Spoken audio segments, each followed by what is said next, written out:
Taste the Daily. அரையாண்டு விடுமுறை என்பதால் சேலம் மாவட்டம் ஏற்காட்டில் ஏராளமான சுற்றுலா பயணிகள் குவிந்துள்ளனர். பகலிலும் பனிமூட்டம் அதிகமாக இருந்ததால் சுற்றுலா பயணிகள் உற்சாகம் அடைந்தனர். படகு இல்லம், மான் பூங்கா, அண்ணா பூங்கா, ஏரி பூங்கா, தாவரவியல் பூங்கா, ரோஜா தோட்டம், லேடிஷிட் உள்ளிட்ட பகுதிகளை சுற்றுலா பயணிகள் கண்டு ரசித்தனர். மேலும் சுற்றுலா பயணிகளின் வாகனங்கள் அதிகளவில் வந்ததால் படகு இல்லம், அண்ணா பூங்கா சாலை உள்ளிட்ட இடங்களில் ஆங்காங்கே போக்குவரத்து நெரிசல் ஏற்பட்டது. தஞ்சாவூர் மாவட்டம் பாபநாசம் தாலுகா சாலியமங்கலம் அருகே கோரிக்கைகளை வலியுறுத்தி சாலை மறியலில் ஈடுபட்ட ஆயிரக்கணக்கான பொதுமக்களை போலீசார் வலுக்கட்டாயமாக அகற்ற முயன்றதால் பரபரப்பு ஏற்பட்டது. பூண்டி கிராமத்தினை சாலியமங்கலம் பேரூராட்சியுடன் இணைக்க எதிர்ப்பு தெரிவித்தும், அருகே தேசிய நெடுஞ்சாலை பகுதியில் விபத்துக்கள் ஏற்படா வண்ணம் மேம்பாலம் அமைத்து தர கோரியும் பூண்டி கிராம மக்கள் தஞ்சை நாகை தேசிய நெடுஞ்சாலையில் திடீர் சாலை மறியலில் ஈடுபட்டனர்.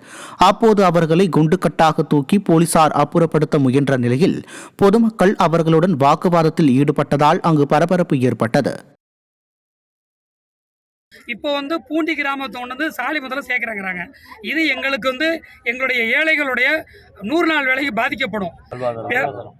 100 நாள் வேலைக்கு பாதிக்கப்படும். அதனால் அவங்களுடைய பொருளாதாரம் பாதிக்கப்படும். அன்றாடம் ஒரு 250 ரூபா கிடைக்கிற கூலியும் அப்புறம் போயிடும். இன்னொன்று முக்கியமான என்னதுன்னா, சாலியமங்கலத்தில் சேர்த்துட்டாங்கன்னா நாளைக்கு கும்பகோணம் மாவட்டம் மாறிடுச்சுன்னா நாங்கள் ஒவ்வொரு தடவையும் மாவட்ட ஆட்சியரை பார்க்க கும்பகோணம் போகணும். எங்களுக்கு 14 கிலோமீட்டர் தஞ்சாவூர் இருக்கும்போது 35 கிலோமீட்டரில் கும்பகோணம் நாங்கள் எங்கே போகணும். திருப்பூர் மாவட்டம் காளிப்பாளையம் ஊராட்சியில் பொதுமக்களின் தாகத்தை தணிக்கும் வகையில் குடிநீர் திட்டங்களை அதிமுக சட்டமன்ற உறுப்பினர் விஜயகுமார் தொடங்கி வைத்தார். காளிப்பாளையம் புதூர் GN கார்டன் பகுதியில் புதிதாக பைப்லைன் பதித்து மேல்மட்ட தொட்டிக்கு ஏற்றுதல் நிகழ்வும், வீடுகளுக்கு வீட்டு குடிநீர் இணைப்பு வழங்கும் நிகழ்ச்சியும் நடைபெற்றது.